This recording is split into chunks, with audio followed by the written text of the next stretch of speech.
présente Ibrahim Alouf. On termine toujours en laissant la parole à Olivier Pouls. Il est belge, il faut bien l'aider. Il faut dire qu'entre-temps, dans le studio est arrivé plein de nourriture libanaise absolument extraordinaire. On va vous faire des photos pour vous envoyer ça et vous donner l'eau à la bouche. Je sais, c'est pas très sympa.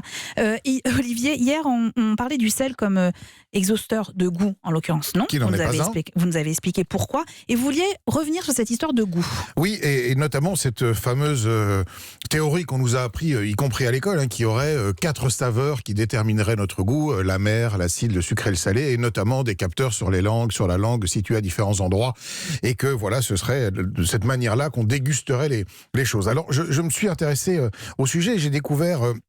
il y a quelqu'un que je connais bien qui s'appelle Hervé Thies, qui est un grand chimiste qui s'est beaucoup intéressé à la gastronomie et qui sur son blog vient de publier un papier que j'ai trouvé fantastique sur justement l'idée de ces 4 saveurs, de ces fausses 4 saveurs. Et je n'ai pas résisté au plaisir d'appeler Hervé Thies. Bonjour.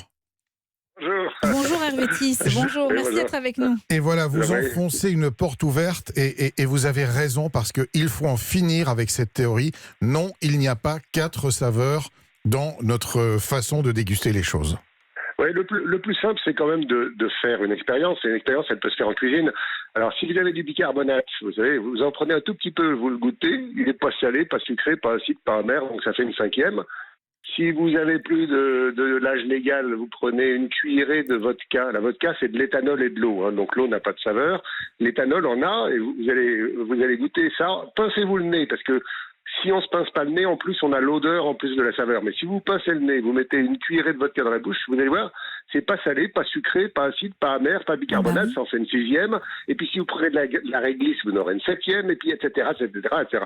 Et alors, on sait depuis à peu près, les 30 ans que cette théorie est fausse. Comme les cartes de la langue, qui sont quand même enseignées dans certains clubs de dégustation de vin, donc c'est pas vrai qu'on reconnaît le sucré avec la pointe, les bords. Enfin, tout ça, c'est du baratin et c'est quasi médiéval, quoi. C'est comme si on disait il y a 4 couleurs. Il n'y a pas 4 couleurs, il y en a un nombre infini. Vous voyez, c'est intéressant de voir. Alors, c'est très passionnant parce qu'on voit qu'on peut apprendre à déguster mieux. Donc ça, moi, je suis toujours très positif. Oui, et puis je vais vous dire, l'idée m'est venue, c'est que je suis tombé sur un livre de cuisine pour les enfants dont on a parlé dans cette émission même il y a 2 jours, et dans les 3 premières pages, il y a 4 saveurs, l'amer, le sucré, le salé, alors qu'il n'y a rien de plus faux.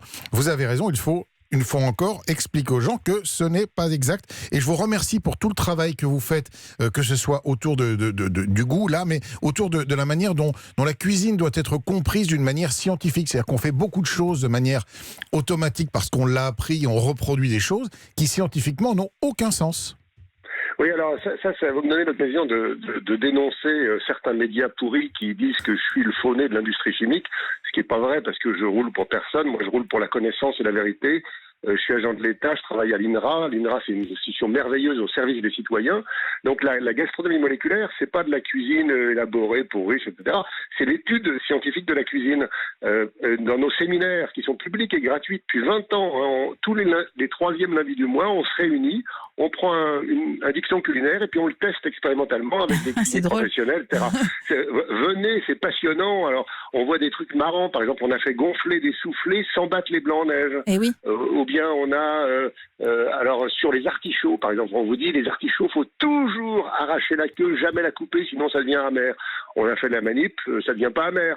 Alors, c'est la période des fraises. On vous dit surtout ne jamais laver les fraises. Alors, on a pris les fraises, on les a coupées en 2, la moitié était lavée, l'autre moitié n'était pas lavée, puis on n'a pas vu de différence. Alors, vous voyez, on fait ça depuis 20 ans, et il y a encore beaucoup de boulot à faire, c'est très passionnant, et ça prouve bien qu'on n'est pas en train de mettre de la chimie dans les aliments, quoi. C'est pas ça la question. Non, la question, c'est d'avoir des citoyens éclairés qui cuisinent de mieux en mieux, et quand on cuisine de mieux en mieux, on mange de mieux en mieux, ce qui est comme le bonheur dans la vie.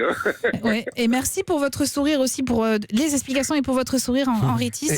Vous êtes passionnant. Et je vous renvoie aux nombreux livres passionnants qu'Hervé Thies a écrit sur cette compréhension justement pour arrêter de cuisiner si je peux me permettre, à propos de sourire, le meilleur s'appelle Le terroir à toutes les sauces, parce que c'est un traité de la mauvaise foi en quelque sorte, transformé en livre de cuisine. Vous savez, quand je dis j'aime, j'aime, et alors? Mais quand je dis j'aime pas, ça n'a pas valeur universelle. Alors ce livre raconte ça avec des recettes de cuisine alsacienne traditionnel modernisé, ce qui est quand même un comble.